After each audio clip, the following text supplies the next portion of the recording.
pissed me off.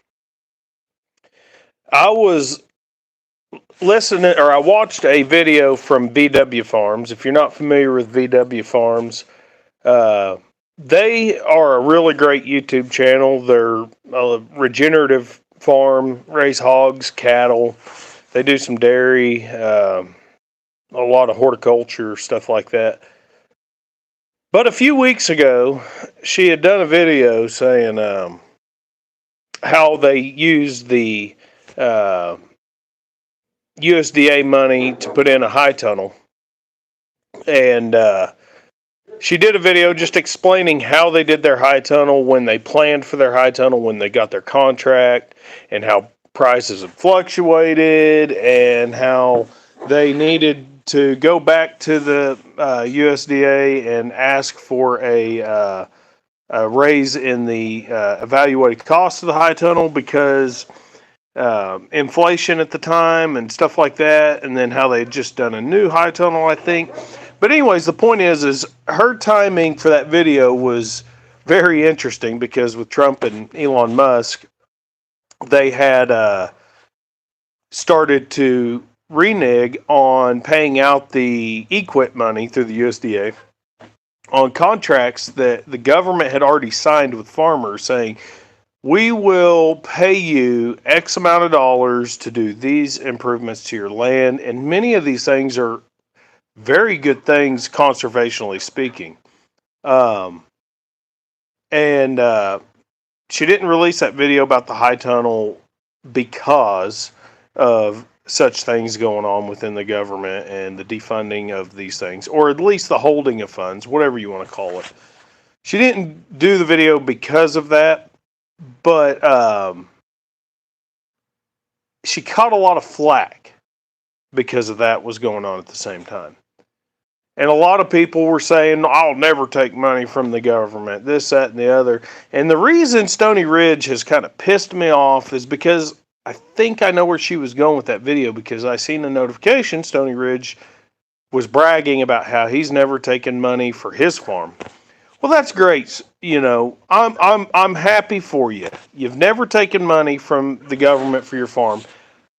But Stoney Ridge makes millions off of YouTube, the kind of money the likes of most people will never see in their life, from YouTube. Okay? What he does on his farm, I'm not saying he's not actually raising cattle, and I'm not saying he's not doing it regeneratively or whatever he claims he's doing over there. I'm not saying he doesn't do those things. But what I'm saying is he has a purse of millions of dollars, and he is funded by the same people he's saying he's saving the money by not taking tax money from. He's funded by them too. So that's awesome, though. I'm not going to sit here and say that we didn't start a YouTube channel because we wanted subscribers to help fund a farm. And I've honestly never taken USDA money. I have rented their no-till drill, but I'm not bragging about that. If I thought that I could benefit from taking USDA money, you better bet your ass I'm going to take that money. But you do take it with a risk. You do. Abraham Lincoln, not really about politics, but you do take money from the government at a risk. I mean, they do have, they do have a set standard. You know, if you take money to build a high tunnel, it's got to be built to their specs. If you take money to build a pond, it's got to be built to their specs. I don't. True. Not sure what you mean, Jimmy. Can I get a shout out? My name is John. Sure, John. Is this about politics? No. Okay, so you do take money from the government for said farm projects at a risk. I mean, they have, you have to do, if you build fence, you got to build, so your posts have got to be so many feet apart. You got to have so many corner posts and so on and so forth. And they got to meet a certain spec. And you do risk not getting paid via that manner. But if you enter a contract, I don't care if it's a government, I don't care if it's your neighbor, and they say, I'm going to pay you $50,000 to build a half a dozen ponds. Small water catchment ponds. We're just making stuff up. Then they better go. They better pay out on it. But Stoney Ridge pissed me off because he's bragging. Oh, I've never taken a cent from the government, and it comes with strings attached. That's great, dude. But there's people out there that want to start a legit farm who can't, fund it with their 1.5 million subscribers or whatever.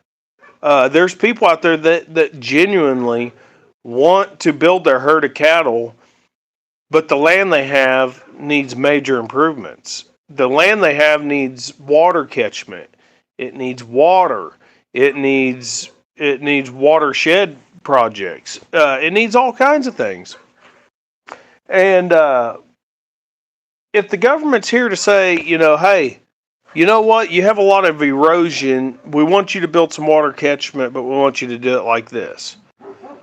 And you look at your bank account and you go, oh, well, yeah, I think I could build the pond your way because I don't have $20,000 sitting around to build a pond. It's not a bad thing, guys. A lot of people are sitting here proud of what Elon Musk and them are doing. And in a sense, it's awesome, like we shouldn't be funding transgender studies in Pakistan. But a lot of this money's going to conservation. It's going to wildlife conservation. It's going to agriculture conservation. It's going to conservation that's changing the old way of doing agriculture for the better. This money isn't just because the government's funding it doesn't necessarily mean it's bad. And if if you know my belief on politics, then you're going to know I am very anti-government. I'm very anti-government involvement. But in a world where farms now consist of thousands of acres instead of 40 acres, if government assistance is what we need for, the 20, the 30, the 40, the 200 acre farm or ranch to thrive, then so be it. Because we've got all these people who will go to the store, they'll buy their Mike, Romeo, November, Alpha injected pork for $1.98 a pound, but they won't go buy the pasture-raised pork for $4 a pound. They'll go buy the goy slop at the grocery store, but they won't support their local farmer. So at the end of the day, if you're one of those people that's like, well, good riddance, those farmers are on welfare, this, that, and the other, then they don't need it. Okay, well, enjoy your subpar products you get from the grocery store. You're eating junk, dude. You're eating cows that are standing on manure piles that are 20 foot tall. You ever pass a feedlot? You ever smell that? My cows don't smell like that. You ever pass a hog barn? Whew, you won't forget it when you do. My hogs don't smell like that. Okay? So, what I'm getting at is, it's not a bad thing to take USDA money for a project. You want to build a pond for your cattle, for your goats, for your sheep? You going to build that out of pocket? Well, I hope you've got wealth. I hope you've got more money than I do.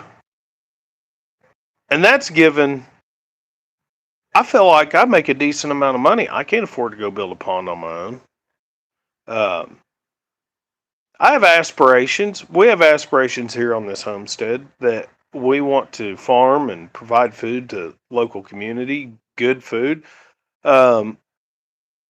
And with that, we've considered if we were to go buy the 160 acres down the road. Oh, by the way, I was reading comments in Stoney Ridge's comment section, like, just very ignorant, with the cost of groceries, then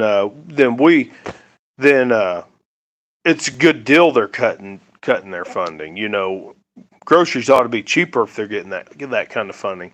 I'm thinking, do you know what interest rates are right now if somebody wants to go buy a little bit of land? Do you know what they are? 6, 7, 8% interest to go buy land. The farms are getting to be thousands of acres, thousands, and to that extent, the guy who's got 5,000 acres of prime grassland, he may not need the subsidies. And I could understand a little bit of like, yeah, that guy, he could have built that pond. That guy's got $2 million in the bank. That pond cost $20,000 to get built. He could have done that, but he took government money, and he ended up making a profit off that. I do understand the fraud, waste, and abuse in scenarios like that. But when Stoney Ridge comes on there and he starts complaining about people taking government money, it really agitates me, because the guy makes millions off of a niche role in the social media community. If every farmer out there had 1 million subscribers, then they would be making about as much money as I make on YouTube. They'd be making about $20 a month on YouTube. So if I were to become as successful as Stoney Ridge and every other homesteading and farming and ranching channel that has 2,000 subscribers on up to 15, 20, 40, 50,000 subscribers, if we were all up there with Stoney Ridge and the 1 million subscriber mark, then the payout for him would be similar to what my payout is, $20 a month. He wouldn't be ranching or farming like he is. He's a showcase farm, and that's fine. He offers content. People like his content. That's awesome. But by getting on there and bad-mouthing people who take the equip money, I was very sorry of him. Very, very sorry of him. I don't know. If you guys like Stoney Ridge and you think I'm unreasonable with being disappointed in his bad-mouthing of people taking equip money, let me know in the comments. But I just had to get on here and rant about it. And my history with him goes back further. I started watching his channel years ago, and I thought some of the stuff he did was cool. They did they did some old style country hams and they scolded some pigs and scraped the fur, and he does a very good job. See, he has something to offer. He's a showcase farm. He does very good videoing, and I thought those things were cool. But one time he was complaining because he caught some people catching minnows out of his creek near the bridge that goes over the creek that goes through his property. They had a minnow trap in the creek, and it was the end of the world. They're trespassers, and they're violating his sovereignty of his land. And I'm thinking, oh wow, somebody caught some fish bait out of your creek, dude. Calm down, and he just proves it time and time again. He's an a-hole, and I just couldn't stay quiet about this. Sitting there poking fun at people that need the USDA money to get started farming, to build infrastructure on their farms, and to build infrastructure that is good for sustainable farming. And he wants to make fun at them. I had to kind of get on here and rant about it. Oh, I didn't even see all these comments. Many people, Dale's on here, many people don't understand that in order to get crop insurance, you must work with the USDA.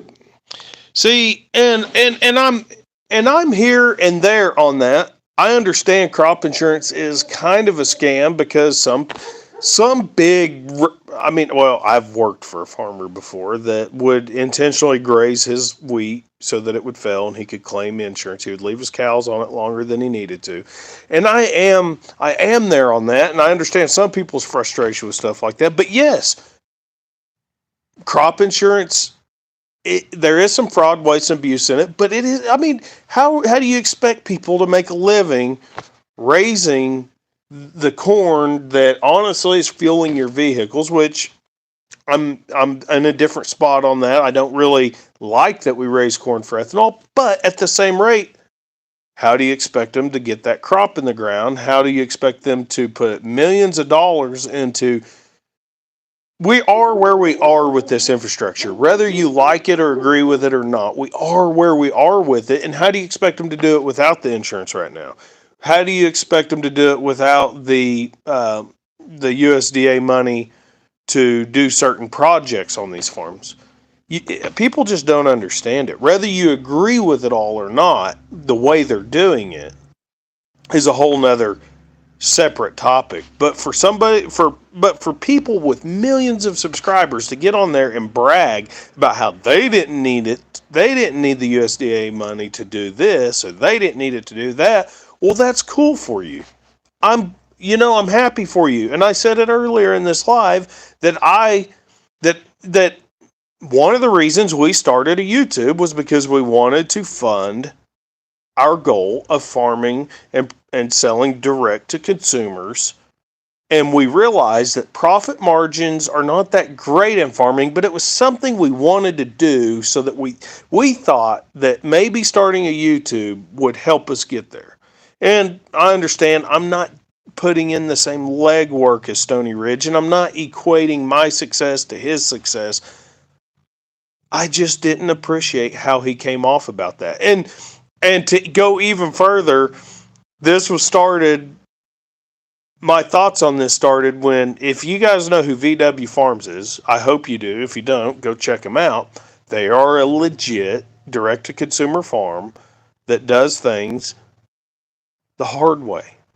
But they take their USDA money, they build their cattle watering systems with the USDA money, they get high tunnels, and they do things. They use USDA because, once again, it is a niche market to provide direct-to-consumer, and it is very difficult to get people to understand the difference between the hog barn pork and the feedlot beef.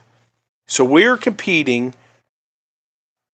So big ranchers are selling to packing houses that process those cows. When you see $25 a pound on ribeye at the store, the big ranchers aren't even seeing that. Let alone you trickle on down to the guy that's got a dozen cows or 2 dozen or 3 dozen or even 100 cows that tries to sell direct to consumer.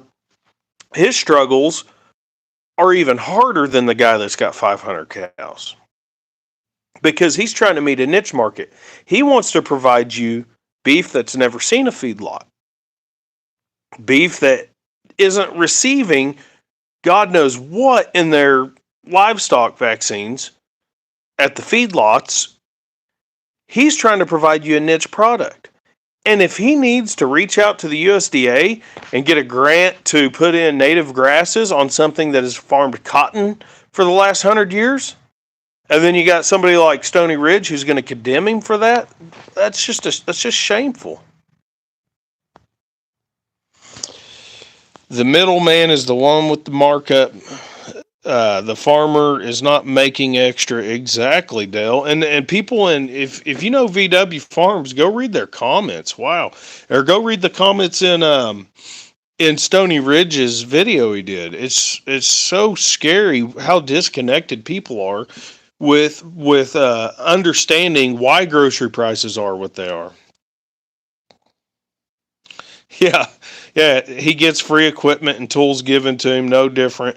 Exactly. Hey, try out my $75,000 tractor and attachments, and hey, try out my fencing system. All you got to do is show a video of us, teaching you how to install it, and so on and so forth, which and hey, if I owned a, say I took the leap and I bought 180 acres down the road, and somebody said, "Hey, I like what you're doing with your YouTube channel. We'd like to donate this fence to your channel. All you gotta do is give us a shout out." You think I'm going to turn that down? No, no. And at the same rate, if I want to raise goats and I need $20,000 to buy materials to fence in 160 acres, and the USDA says, "Hey, we'll pay for half of that." You think I'm going to turn that down when I don't have $20,000? It's. I just couldn't believe it.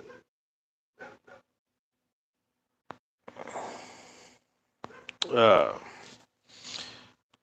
yeah, it's a creek. He doesn't own the creek unless it starts and ends on his property. Exactly. Yes, that's not cheap to get started or keep going. Yeah, it's honestly one of the reasons I really want to become a rancher slash farmer is because I've been told I can't do it so many times. And to be quite honest, the easy answer to that is no, I can't do it. The easy answer is interest rates are too high.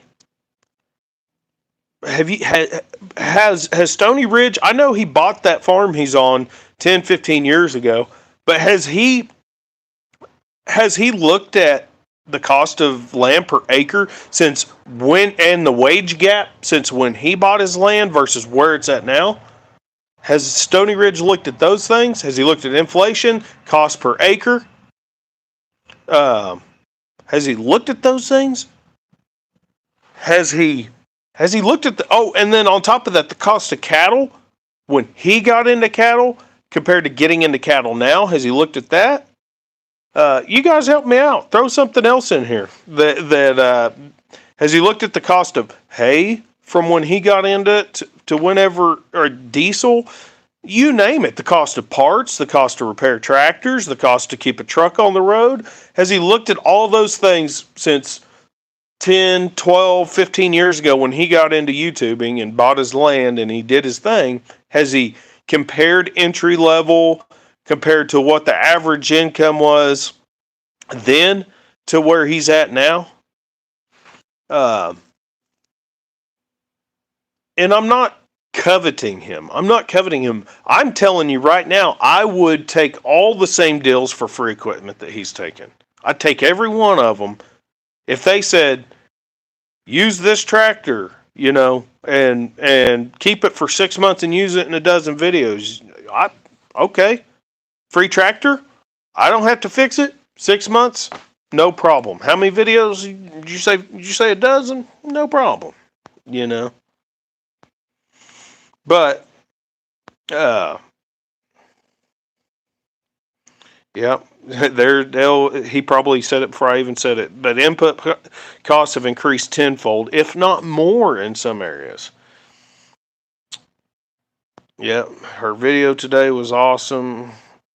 And here's the deal. Whenever she made that video, I had no clue who she was talking about. But the minute that I seen Stoney Ridge's video, 5 minutes before I started this live, I was like, yep, there's the guy who I've already been annoyed with several times. I can't even watch his stuff anymore because I'm just, he's burned me several times with his arrogance.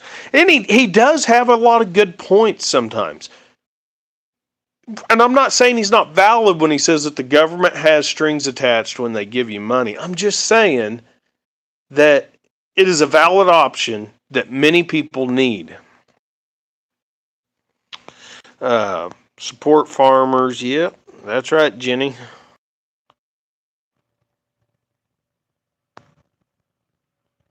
But anyways,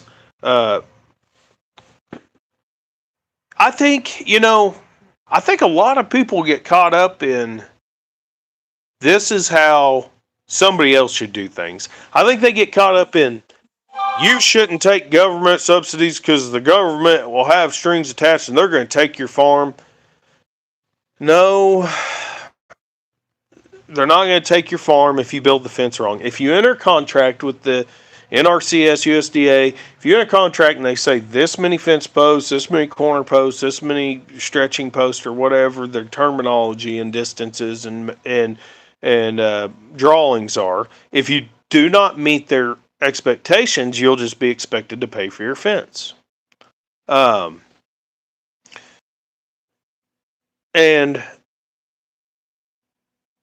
I guess the point is, don't get so caught up in, I've done this, this is how everybody else should do it. Because there's no one size fits all. If a guy has, okay, so I already mentioned it, price per acre for land.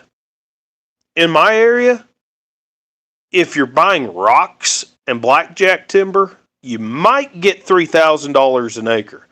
If you're buying prime pasture, you might get $6,000 or $7,000 an acre. And in some places, that might be $15,000 to $20,000 an acre if it's cropland, maybe even more. I don't know. But what I'm getting at here, the final point to that is some people don't regeneratively ranch because they've got to go to town and work a 9-to-5 job to support the farm that ultimately, without that farm, you'll be eating bugs. Without that farm, whether they're regenerative ranching or they're just ranching old school, without that rancher, you know what the alternative is? You eat lab-grown meat. You eat bugs. That's the alternative. You become a vegan, or you eat bugs, or lab-grown meat that's made. And if you really want to get into lab-grown meat, it's absolutely appalling. They need the fetal blood from fetal cattle, which actually feeds into the low cattle numbers and higher prices at the grocery store, because lab-grown meat, there's contracts out there for packers to buy bred cows, so they pay more for them than the farmer can afford because they want the blood from the fetal cattle because they need it for research and development and for making lab-grown meat. Guys, that's the alternative. If you get so caught up in the only way to do it is regenerative, well, then you're selling out the rancher who's also working the 9-to-5 job to keep those cows because he just loves having those cows, because when he raises 50 head of cattle and at the end of the year he can say, wow, I made a whole $10,000 off 50 head of cattle. He's not doing it because that $10,000 is worth all the work that he's putting into it. He's doing it because he loves keeping those cattle. He likes to go out there, cube his cows. He likes to go out there and feed his cows. When he goes to work all day long and he gets his butt kicked at work all day long, he gets to come home, feed his cows. And yeah, you're paying $15 a pound to $25 a pound for steaks, depending on where you're getting them, because the packing house is making that money. Walmart's not making the money. The farmer's not making the money. Dell said it earlier, the middleman's making the money. So, people need to not get so caught up in, I don't take government money and that's the only way to do it. I only regenerative ranch. I only conventional ranch. Regenerative ranchers are stupid. People need to get out of that mindset. Here's the mindset people need to get into. They need to get into, I will support the local farmer where I can. If that means he's going to town and he's working a 9-to-5 job and he can't regenerative ranch and move fences 3, 4, 5 times a day like some people can, then that's awesome. There's no problem with buying his beef. If he's selling direct to consumer to try to increase those profit margins just a little bit more, there's nothing wrong with that. People will go pay $3,000 for their Labradoodle. But when somebody says $4 a pound hanging weight grass finished beef, you go, I could get my beef at the store for much cheaper. Ugh. But you go get your Labradoodle, and then you go, those governments are those farmers are just on subsidies. Ugh. And then you go get your Labradoodle, and then you get your fat tax return because you got 5 kids. You know. You want to come over here and get on my live?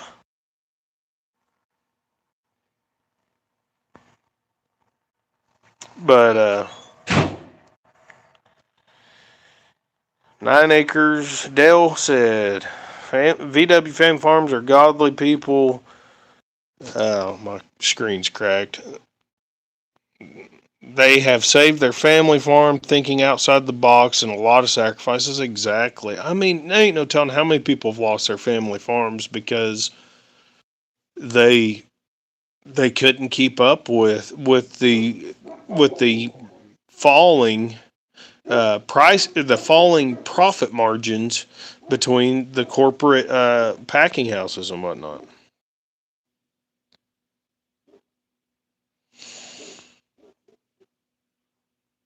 Let's see. That's why I raise all my own beef, because it's a lot better. Yeah, I mean, and if you can, absolutely raise your own beef. That's part of our goal. We're a homestead. We try to put 90% of our own beef in our own freezer, and if you can, that's awesome. But if you can't, if you actually, and quite honestly, there's people who competitively price their local beef, and if you actually look at it, yeah, you might look at a big price tag and go, wow, it's going to cost me $2,000 to put all that beef in the freezer. But guys, I promise you this right now. You go buy, a 500-pound steer that's not even a high quality steer, and you're going to pay $1,500 for it. When you look at buying a half of a 1,400-pound steer, and you look at what you're going to put in your freezer, and you're going, I don't know if I can afford $2,000. I think I need to go on that cruise more than I do fill my freezer. First of all, you're getting an inferior product compared to what you're getting local. Just all around, the cows don't go through as much stress. They're not going through a cell barn. They're not going to the feedlot. So, just in that aspect, you're not getting as good a product as if you bought from the guy local to you. But secondly, they just live a better life. I can tell you this right now for a fact: the better life an animal lives, the better they taste. And that's not just me saying that. That's everybody I know who raises their own food. They all say the same thing. A lot of it's just quality of life of the animal. And at the same rate, we got to feed everybody. I'm not knocking commercial agriculture. I'm saying there's both options out there. But when a person can help the local farmer, a rancher, producer, how about this? The local gardener that produces vegetables. How many of you guys stop at vegetable stands and actually, like legit vegetable stands, not stuff that they're just reselling from Mexico, but legit vegetable stands? How many people actually stop there and buy a few squash or carrots or tomatoes or whatever you don't have or you didn't do good on in your garden? How many actually stop and buy from a local producer? Because I'll tell you this right now, I can grow a cow, but a lot of those vegetables, it takes a special person, and profit margins. You want to talk about slim profit margins, go sell carrots for a living. Go sell carrots for any kind of bonus income. Try to sell vegetables for any kind of income that is of any benefit. That right there is tough. Let's see. Henry, I'll tell you what. Do you eat that beef grass fed and you buy store stuff and it's totally different? Well, Henry, grass fed's kind of a tricky terminology. Grass fed, if you're just going by labeling requirements, just means that the cow is eating grass, but they could be finished on anything. If you actually want to buy something that is guaranteed to be set apart from your typical feedlot beef, it needs to be, and you're buying it from the store, it needs to be labeled grass finished. If you want something that hasn't been finished on grain, you have to buy something that says grass finished. I personally eat mine finished on grain, and I'm okay with that. But mine have access to pasture, pasture and or hay or whatever it takes to, the same thing when we go sell pasture chickens, $3.50 a pound. We get told I can buy a chicken for $9. Yeah, you sure can. Have these same people that say that, have they ever seen the way chickens are raised in a chicken barn?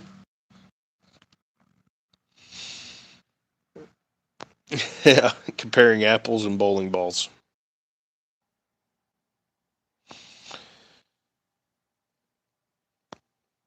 Yeah. Raise your livestock for one bad day. That's going to the butcher. And honestly, I'd like to. I there is an option around us to have them come out and dispatch the animal on the farm and process them here. They don't age the beef. I want my beef aged a little, so it's not an option for beef. Pigs, I might consider it, but I'd like to get a cold room for my animals to be able to process my own, and I'd like to go apprentice with a butcher or something, so that I could be skilled and competent, because I don't want to run a side of beef, half a whole beef, and just not do a good job. Uh, but whenever I am able to do it, I want to be able to process my own animals, just so that I don't even have to load them. Backyard gardening, hard work. Yeah.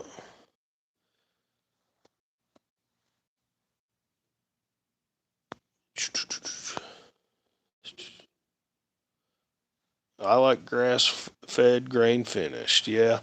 Yeah, I like and for sure, um whenever, like, some feedlot beef is on grain so long that it does lose that grassy, wangy taste to it. Like some feedlot beef just doesn't have access to grass. I mean, they put the corn and the soy on them, and they do get that super white fat that just doesn't have a lot of flavor.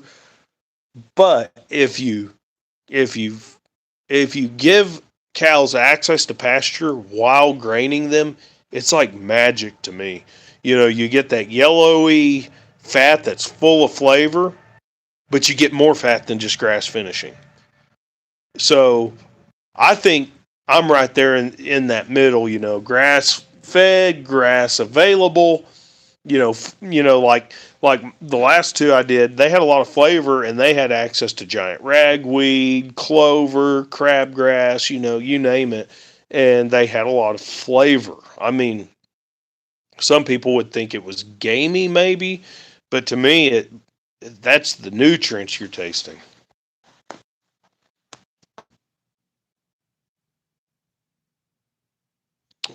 I do too. I stop at them when I don't when I have a bad day. I'm not sure what that means, but well, I just thought I'd get on here and rant because I just couldn't believe the way he was being condescending about people taking that money. And I'll tell you right now, if I get the opportunity to buy more land and I need the USDA's assistance in putting cross fencing on it, building water catchments, or for erosion control, or putting some of it back to native grasses. You name it. There's like all kinds of stuff that they provide. You better bet I'm going to try to take advantage of it. Yeah. Well, I appreciate you guys coming on here. If you would, hit the like button.